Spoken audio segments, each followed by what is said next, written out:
Alright, so this one should be pretty straightforward. This is the brand new or upcoming Jordan 1 Low Obsidian. Basically identical to the ones that dropped in 2019.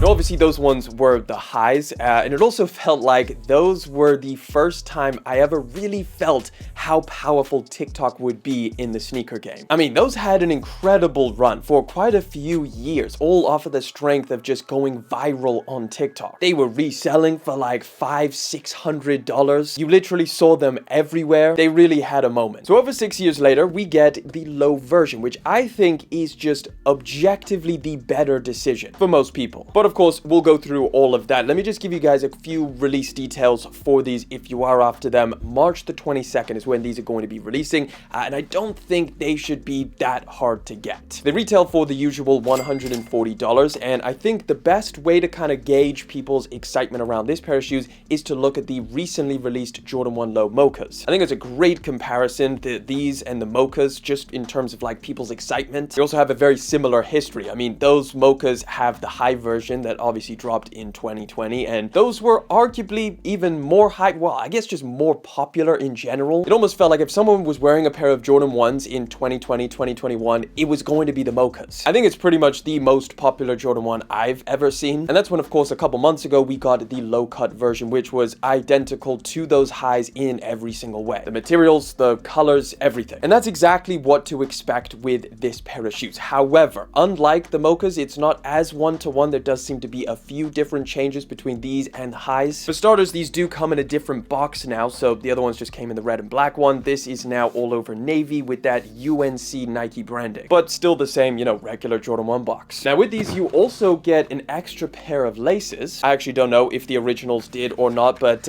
these ones are actually sail colored. That's an instant swap for me personally. That matches the rest of the other leather panels that you find on the shoe. So yeah, perfect. In terms of sizing, identical. So these fit exactly like any other Jordan 1, which obviously I recommend going true to size because that's what I've always done and fits me perfect. However, it should be like pretty easy to get your hands or to like test out a pair of Jordan 1s at this point. So yeah, if you can, you know, slip a pair on, see where you're at in terms of sizing. But for me, I recommend true to size. Now, obviously the biggest reason why anybody would choose this pair over the highs that dropped in 2019 is of course the price. So these will largely be like obtainable for retail price, that $140, whereas the highs just were not and haven't been like ever. And that's mainly because those dropped in 2019. Like I know everybody really loved them, but that was just a time when Jordan 1s were just crazy inflated. It was just like the it shoe. Everybody had to have every single colorway of a Jordan 1, and that's why most of them were reselling for like 2 to 3 times the price.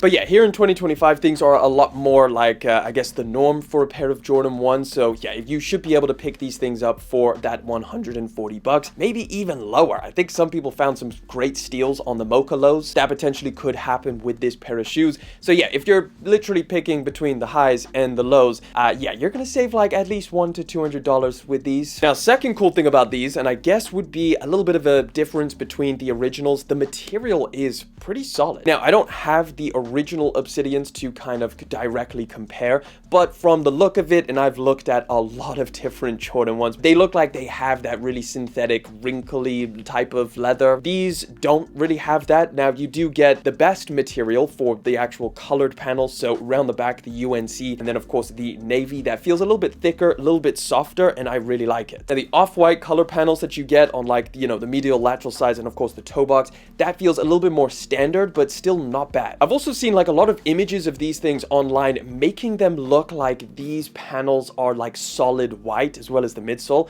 but getting them in, I can confirm this is not solid white. This is sail or off-white. Like I think when we unboxed these, a lot of people compared them to the powder blues that dropped a while ago. And you can see there's actually a pretty big difference between the two, just based off of the sailing that they've done, or the off-white color. Like, look at the bright white that you see on the powder blues. Like, how much of a difference does that make? I don't know why, but I just really like the, you know, the slight sailing or the off-white compared to the bright white that you find on here. And I guess if we are directly comparing them, the blues are also very, very different. You've got a much lighter and brighter color of the light blue rather than this more UNC colored. The leather actually feels a lot better on these Obsidians versus these. They just feel, yeah, not as great. And I also thought I was absolutely tripping, but the actual tongue feels like it has a lot more padding than other Jordan 1 lows. Like, I felt it and I had to actually compare it to some other ones, and it is like slightly more padded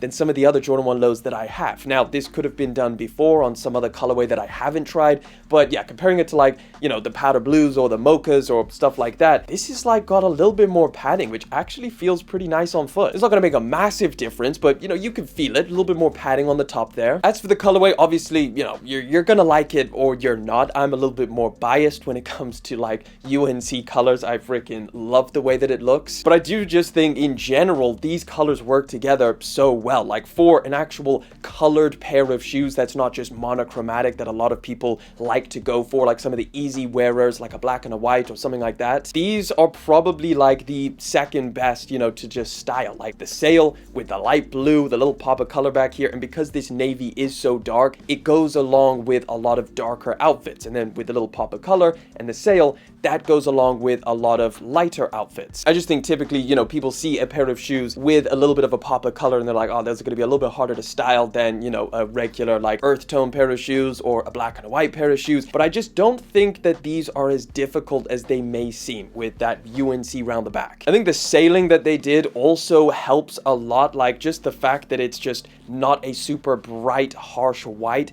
it kind of makes it fall into that slightly earth tone thing where you can wear some beiges or some, like, you know, tan clothing, and it's gonna work super well with these. I'll try and throw in a few different outfits to like give some examples of different pants with this pair of shoes, but you know, point is, I don't think you should be too worried about styling this pair of shoes. I think it is still just an easy throw on. Now, as far as the UNC colors go, I mean, this one is like a little bit more accurate to the actual UNC jerseys compared to like some of the other Jordans that have done it, and they've done a lot of UNC themed Jordans. So yeah, I guess if you're a fan of that, then this is definitely the option to go for. Overall, I think it's a really easy one for Jordan Brand to make. You know, hey, you guys liked that colorway of the Jordan 1? Well, here's a bajillion different versions. But yeah, let me know what you think of these down in the comment section. And you know what? Actually, one question: do you prefer high tops or low tops when it comes to Jordan 1s? I feel like people are kind of shifting more towards the lows, but I don't know. Let me know down in the comments. And of course, if you want to catch another video, there's one chilling right over there.